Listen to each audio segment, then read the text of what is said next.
नमस्कार मंडळी आणि गुड मॉर्निंग. कशा आहात तुम्ही सर्वजण? आम्ही इथे एकदम मजेत आहोत आणि आज आहे सॅटरडे. तर आता रमदानचे हॉलिडे स्टार्ट होणार आहेत आजपासून. तर आज सगळे घरीच आहेत. गाऊला कराटे क्लासला सोडले, उद्यापासून कराटे क्लासला देखील सुट्टी आहे 4-5 दिवस. तर आम्ही चाललो गावच्या स्कूलमध्ये. आज चालू आहे गावचं स्कूल आणि आमचं आंघोळ वगैरे सगळ्यांचं आवरलं. सगळं घरातलं फक्त थोडंसं राहिलेलं आहे आवरायचं. ते आल्यावर आवरेल. स्वयंपाक करायचा आहे आणि आत्ता जवळजवळ 11 वाजायला आले. तर आम्ही आता निघालो आहे बाहेर. उशिरा उठतो सुट्टीच्या दिवशी. रात्रीचा 12-1 वाजेपर्यंत राखव जागतो, त्यामुळे आम्हाला सकाळी झोप आवरत नाही. मला तरी. माझे मिस्टर लवकर उठतात, त्यांना काही झोप येत नाही कारण सकाळी ऑफिसला वगैरे जातात ते. तर त्यांना सवय आहे सकाळी लवकर उठायची आणि त्यांच्यासोबत गाव देखील लवकर उठते. तर चला जाऊयात आपण आता गावच्या स्कूलमध्ये. नमस्कार मंडळी. तर आम्ही निघालेलो आहोत गावच्या स्कूलमध्ये गावचा युनिफॉर्म आणण्यासाठी, कारण आता गाव जाणार आहे ग्रेड 2 ला. आणि तुमच्यासोबत एक आनंदाची बातमी शेअर करायची, ते म्हणजे आपल्या गावला ग्रीन बेल्ट चेंज होऊन ब्ल्यू बेल्ट भेटलेला आहे.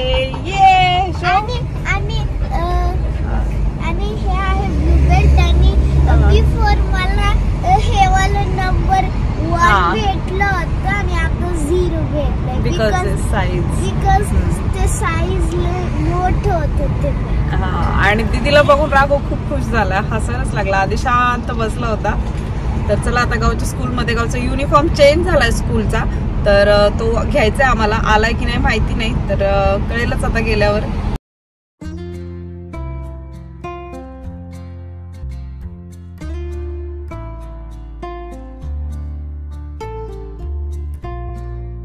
गावच्या स्कूलमधून जाऊन आलो, परंतु अजून काही युनिफॉर्म आले नाहीत स्कूलचे, नवीन युनिफॉर्म. तर ते जुने होते तेच वापर म्हणजे वाटतायत.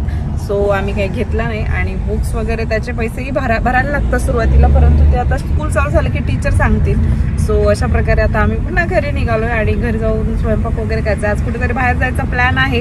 तर आम्ही आता इकडनं निघालेलो आहोत सफारी मॉलला. तर शारजामध्येच आहे आणि आम्हाला टीव्ही घ्यायचा होता. सो पाहून येऊ आम्ही टीव्ही घेऊ की नाही माहिती नाही, परंतु चेक करू कसे आहेत रेट वगैरे. तर घरामध्ये बसलाही पाहिजे त्या स्पेसमध्ये, जिथे ऑलरेडी जुना टीव्ही लावलेला आहे तिथे. अरे हाय आयदा. आणि आम्ही गेलो होतो सफारी मॉलला. तर तिथे म्हटलं काहीतरी ग्रोसरी शॉपिंग वगैरे देखील करता येईल. आणि सोबतच तिथे गावची फ्रेंड भेटली, गावची बेस्ट फ्रेंड आयदा. तर तिच्याबरोबरच गप्पा चालू होत्या तिच्या.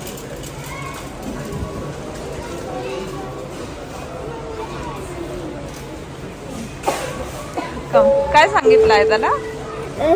Call me today, I'll answer. Okay.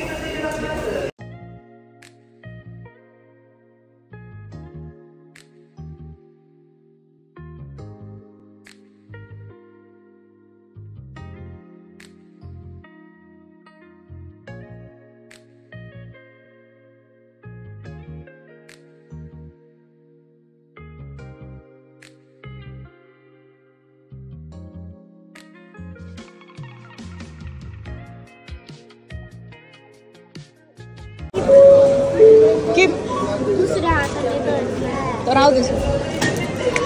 पडलं, परत दे त्याला ठेवायला.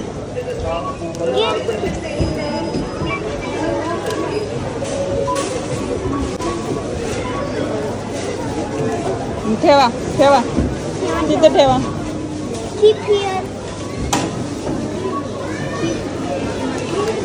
Very good. Clap clap for Raghav. आणि सफारी मॉलमध्ये मला भेटली होती माझी मैत्रीण श्वेता. आणि कोइन्सिडेंटलीच भेटली. तर मला खूप छान वाटलं तिला भेटून, कारण गणपतीमध्ये भेटलो, त्यानंतर आम्ही पुन्हा भेटलोच नाही. तर अशा प्रकारे सफारी मॉलमध्ये भेट झाली. ग्रोसरी शॉपिंग केल्यानंतर आम्ही गेलो होतो टी व्ही सेक्शनला. तर इथे पाहू शकता तुम्ही खूप मोठे मोठे टी व्ही होते, परंतु आम्हाला एवढा मोठा घ्यायचा नव्हता, कारण तुम्ही जेवढा मोठा घ्याल तेवढंच लाईट बिल देखील वाढणार तुमचं. आणि घरामध्ये डेकोरेशनचा पीस लावलेला आहे, तर त्याच्यामध्येच बसणारा घ्यायचा होता आम्हाला. आणि आमचा जुना टी व्ही आहे तो 48 इंच होता. तर आम्हाला 55 घ्यायचा होता. सो तो इझिली आरामात बसला असता. त्यामुळे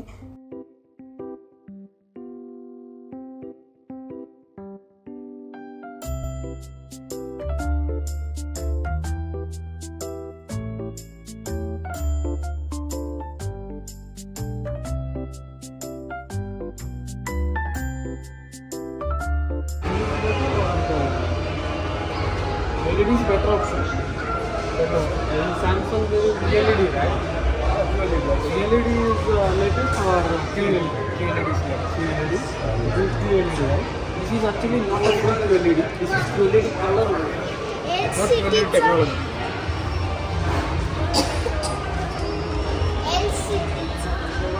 This one is QLED.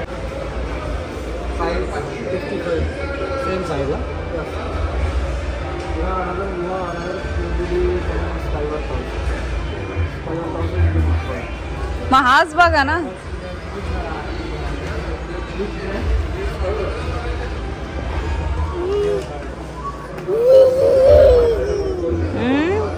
आणि इथे खूप प्रकारचे टी व्ही होते, तर इथे आल्यावर माणूस कन्फ्यूजच होतो कोणता टी व्ही घेतला पाहिजे. परंतु आम्ही त्यांना विचारलं की LED बेटर आहे की QLED बेटर आहे, तर ते बोलले की LED बेटर आहे, परंतु त्यापेक्षाही QLED हा लेटेस्ट व्हर्जन आहे. सो आम्ही QLEDचाच टी व्ही फायनल केला आणि आम्हाला हा टी व्ही जवळजवळ 1,700 दिरामला बसला.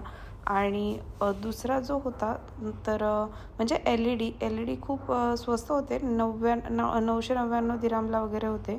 परंतु घेतला तर चांगला घ्यायचा, नाहीतर मग नाही घेतला तरी चालतो, असं असतं कधी कधी. सो त्यामुळे आम्ही QLED फायनल केला होता.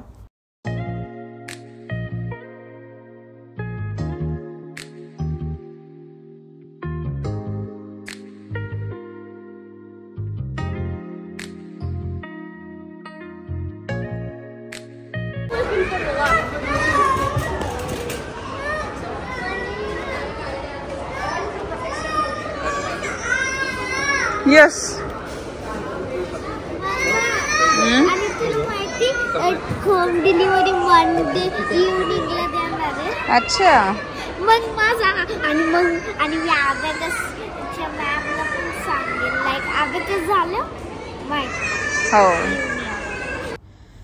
आणि तिथेच साईडला एक लहान मुलांच्या बॅग्स होत्या एका सेक्शनमध्ये, तर खूप साऱ्या होत्या. तर त्यातून मी काऊला म्हटलं तुला एक पाहिजे असेल तर घे, आणि 29 दिरामलाच होत्या. तर माहिती नाही कशा निघतील वगैरे, हलक्या होत्या खूप, म्हणजे वजनाला देखील. सो तिला एक घ्यायला सांगितली मी, कारण आता इंडियाला वगैरे जायचं आहे. तर तिला हँडबॅग बऱ्याच दिवसापासून तिचं चाललं होतं की मला हँडबॅग पाहिजे. तर म्हटलं घेऊन टाका, दिसली आहे इथे तर.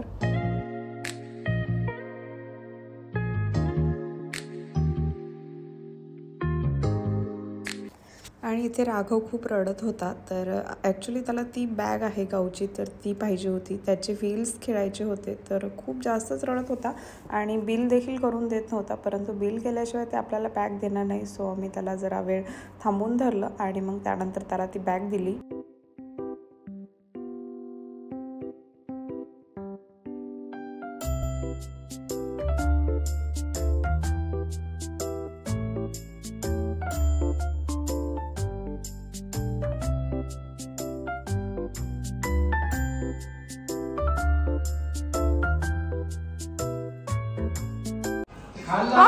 तू पापड. आणि इथे मी आत्ताच भाजी बनवली आल्यानंतर. तर ही हरभऱ्याच्या पानाची भाजी आहे आणि इथे भाकरी देखील रेडी आहेत, पापडही भाजलाय सोबत.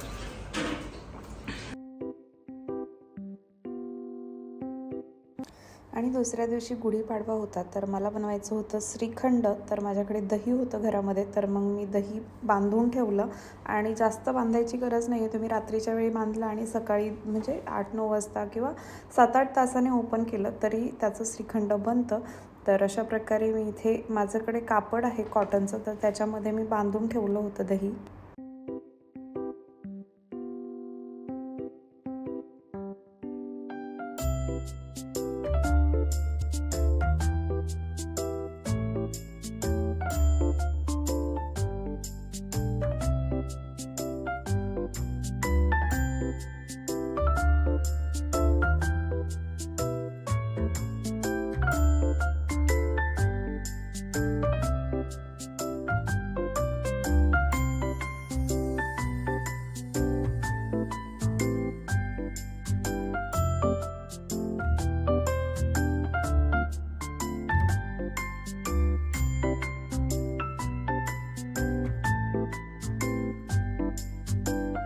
नमस्कार मंडळी. तर संध्याकाळ झाली आणि आता भूक लागली आहे सगळ्यांना. तर जेवणामध्ये आज गावला आवकडू चपाती आणि फ्लावरची बटाट्याची भाजी आहे, फ्लावर बटाटा.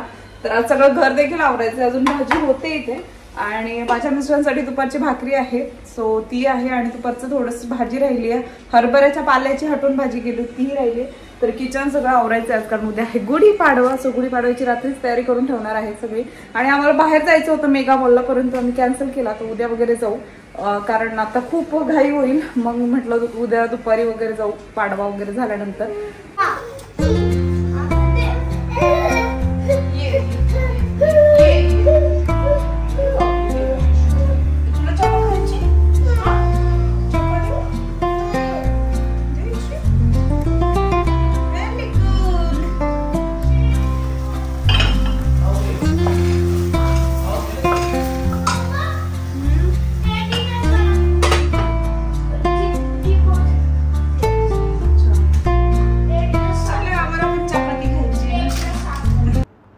आणि सर्वांचं जेवण वगैरे झालं, भांडे वगैरे वॉश केले, मी किचन वॉश करून ठेवलं आणि त्यानंतर सगळ्यात लास्टला मी बनवायला घेतली होती गाठी, कारण गुढीपाडवा होता दुसऱ्या दिवशी. तर मी आदिलला वगैरे गेले होते, परंतु मला तिथे गाठी तेव्हा दिसली नव्हती, सो त्यामुळे मी घेतली नाही. परंतु आत्ता फक्त गाठीसाठी जायचं म्हणून म्हटलं की गाठी घरीच बनवावी.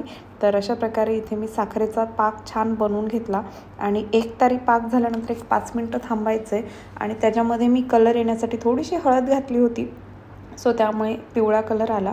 आणि अशा प्रकारे तुम्ही पाहू शकता एकदम कडक पाक झाला की त्यानंतर तो आपल्या अप्पे पॅनमध्ये ओतून घ्यायचा आहे. आणि आता शक्यतो हा अप्पे पॅन मी यूज करत नाही, मी फक्त गाठीसाठीच यूज केला आत्ता. आणि म्हणजे त्याचं जे मेरलेप आहे तर ते निघतं, त्यामुळे मी तो यूजच करत नाही. परंतु गाठी आम्ही खातही नाही, कारण शुगर म्हणजे सर्वात गोड वगैरे कोणाला जास्त आवडत नाही. लहान असताना आम्ही खूप गाठी खायचो, म्हणजे मम्मी गुढी खाली उतरवायचीच वाट पाहायचो आम्ही कधी उतरवतायत. आणि त्यानंतर दादाला एक आणि मला एक असायची, तर लहान होतो तेव्हा. आणि आत्ता काही साखरेचं म्हणजे असं एवढं वेळ नाही आहे.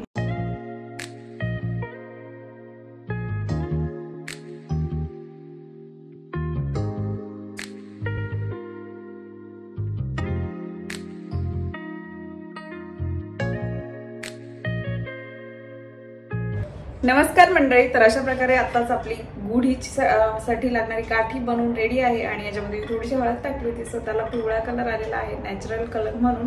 तर आता हीच मी गुढीसाठी लावणार आहे उद्या. आणि आत्ताच मी किचन वगैरे आवरलंय, तर उद्या मला जास्त काही आवरायला नाही, फक्त रूम्स वगैरे क्लीन करून घ्यायच्यात. आणि उद्या आहे गुढीपाडवा, तर गुढीपाडव्याला उद्या काय बनवायचं अजून फायनल झालेलं नाहीये. तर आता 11 वाजायला आले जवळजवळ आणि घड्याळ पुन्हा मागे पडलंय. तर आजचा ब्लॉग मी इथेच संपवते. तुम्हाला जर आजचा ब्लॉग आवडला असेल तर माझ्या चॅनलला सबस्क्राईब करायला विसरू नका. भेटूयात नेक्स्ट ब्लॉग, तोपर्यंत बाय बाय.